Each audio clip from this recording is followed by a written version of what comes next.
Hello friends, welcome to Electronic Circuit Hub. So today we are going to understand about the heat sink design for the diode or thermal calculation for the diode. So it is very important to understand your thermal aspect of your diode while you are designing any circuit and how you're gonna control the junction temperature of the diode, how you're gonna calculate the junction temperature of your diode and how you're gonna design the heat sink for your diode for a particular design. So let us understand first how you're going to select the heat sink. So if you look at this, I have drawn here the the replica of TO 220 package of the diode. If you look at here, and if you talk about at this point, this is the junction of your diode, this point is a junction of your diode, and the temperature lying here in the junction is called the junction temperature. Okay, so I call this a TJ, and this is let us assume this is the junction of your diode which is inside of your diode. And now if you look at this point, this is the case of your diode. Okay, the whole black body is the case of your diode if you look at this side, and the temperature on case is called as the case temperature you can say TC, and the junction temperature you can say TJ. And if you look at now this I tried to create the heat sink. So this is the heat sink, and the temperature on heat sink you can call the sink temperature or TS. Okay, you can call this TS or sink temperature.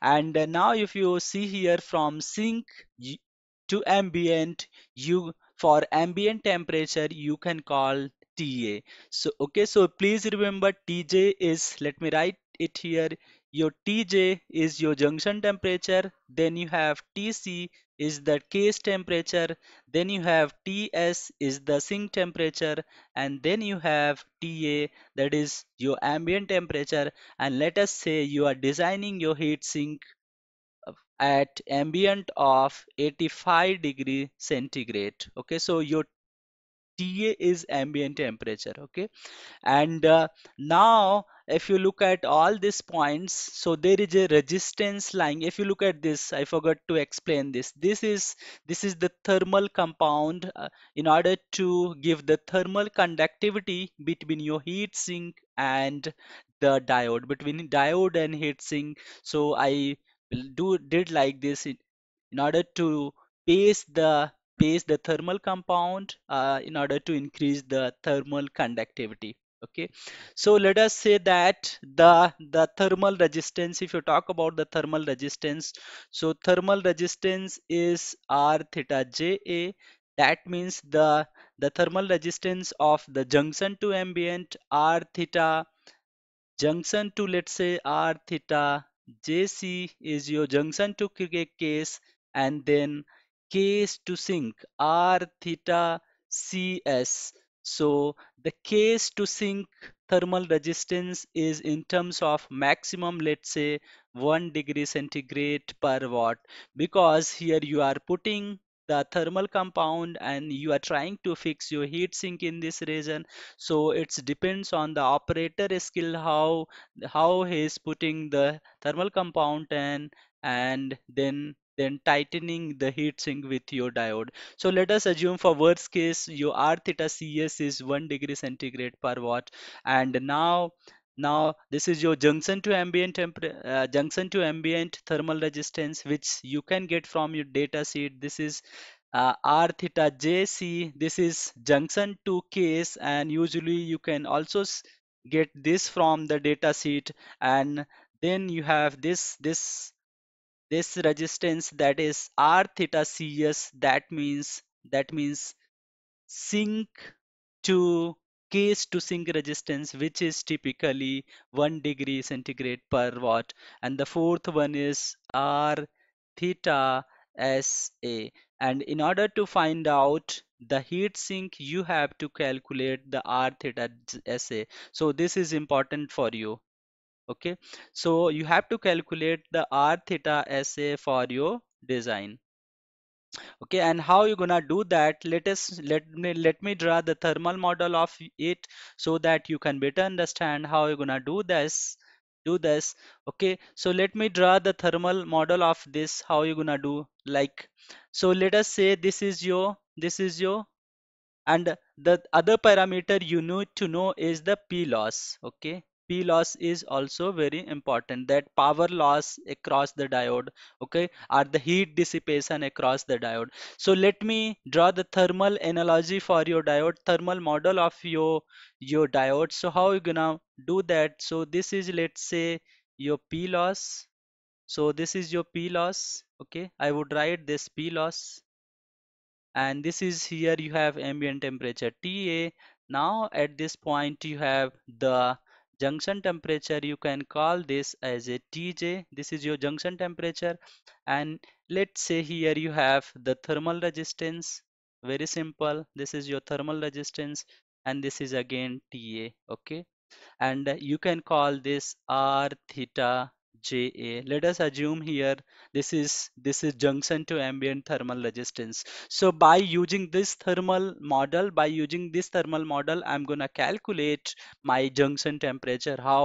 What is your junction temperature? So you can write here the equation like TJ minus TA divided by P loss. P loss equals to R theta JA. Okay, and if you calculate this, TJ minus TA equals to R theta JA into P loss. Okay, and if you want to calculate the TJ, here is your TJ, and TJ is given by how much? TJ TA plus R theta JA multiply by P loss. Okay, so now if you try to understand this complete analogy, how you're gonna do this, let me explain you. Okay, so this is your calculated junction temperature. Okay, and this is your calculated junction temperature. This is the ambient temperature TA. Let us say in your case is 85. Here you have assumed this TA is 85, and now the R theta JA you will get from your data sheet. You will get from the data sheet, and you can also calculate the power loss of the diode, or power dissipation of the diode. So this is your final equation in order to find out the junction temperature of your diode. And now how gonna compare this? The TJ calculated, you have got the TJ. This is the calculated value. I write calculated should be less than your TJ data sheet. Okay, TJ data sheet. And let us say if you are using any FR4 material for the PCB, in the FR4 material, if you're talking about the TG, the glass temperature TG is 130 degrees centigrade. So make sure that the calculated TJ should be less than this TG value, okay, the 130 degree, even though if you have the TJ in your data sheet is 150. So let us say your junction temperature which is given in the data sheet is 150 degrees centigrade, and then your criteria is it should be less than 130. It's not, it should be less than 150 degree. So whatever TJ value you get, make sure that it should be less than 130 degree. And in other term, if you talk about this multiplication, R theta J multiply by P loss, this terminology you can call it as a delta T. Now let us calculate the R theta SA value. That means this parameter, and it is very important to understand this kind of parameter if you're doing any calculation for heatsink. Okay, so R theta SA is the thermal resistance of sink to ambient, and for your design how much you need, so you have to calculate this parameter. Okay, so in order to do that, I have drawn an again the thermal model, and this is T ambient, then this is your power loss P loss again, and this is junction temperature at this point. Now let us say between junction to case, this point is your case, you have the R theta JC resistance, that is R theta JC, and this is your case and this is your sink. Between case and sink you have R theta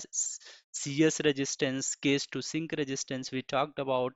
In worst case it is 1 degree centigrade per watt. Okay, and now this is sink and this is again ambient. Between sink and ambient you have the thermal resistance of R theta SA. So again you can write the equation like the way we have written earlier. So Tj minus Ta divided by P loss, okay, and equals to all summation of all three resistances R theta Jc plus R theta Cs, R theta Cs plus again the last one R theta Sa. So if you want to calculate now, you have to calculate now the R theta Sa value. So how are you gonna calculate the R theta Sa value?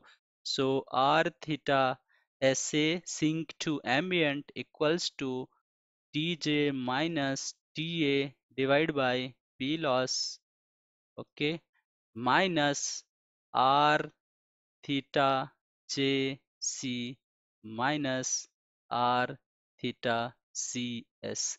R theta JC, this value you get from the data sheet. Okay, so don't worry about that. R theta CS you will get from the data sheet, and R theta CS we have talked about, it's 1 degree centigrade per watt. And now after doing this calculation you got some value of R theta SA. So make sure that whatever heat sink you are going to select, your R theta SA value of heat sink should be less than your R theta SA value of your calculated. And this is R theta's heat sink selected. I would write heat sink selected. Okay, so your heat sink selected value R theta SA of the heat sink you have selected should be less than R theta SA value of you have calculated. So now it is very important to understand like how you're gonna calculate the P loss. P loss is also important to understand in case of the diode, and how you're gonna calculate this. So you can calculate the P loss directly by using this formula. So P loss equals to P conduction plus P switching. Okay, P loss equals to P conduction plus P switching, and the conduction loss is given by Vf into I average plus I RMS square into RD, and switching loss is given by 1 by 4 into VR reverse voltage into reverse recovery current into reverse recovery time into the switching frequency. Okay, so how are we gonna calculate the I average? I average equals to duty cycle times of your forward current. This is IF, and IRMS you're gonna calculate square root of duty cycle into your IF, and where D is the duty cycle. Okay, and VR is reverse voltage, IRR is reverse recovery current, TRR is reverse recovery time, and FS is switching frequency. So just to recap on this, let me go on the first slide. So in first slide, what we have done is we have calculated the TJ value, the junction temperature value based on the junction to ambient thermal resistance. So Tj minus Ta divided by P loss equals to R theta J, and by using this formula you can calculate the junction temperature Tj, which is equals to Ta plus R theta J into P loss, and R theta J and P loss you can name this as a temperature rise delta T. Okay, and once you get the Tj value here, the calculated Tj value, make sure that you should not exceed the 130 degree of your glass temperature of your PCB. In the second step, you can calculate the heat sink. You can design the heat sink by using this kind of formula and analogy. And in third step, you can calculate the power loss by using this formula. So hope guys you have understood how you're gonna calculate the heat sink for your diode, how you're gonna calculate the junction temperature of your diode, how you're gonna calculate the thermal loss for your diode. And if you have any further question, feel free to ask me in comment section. Thanks for watching this video.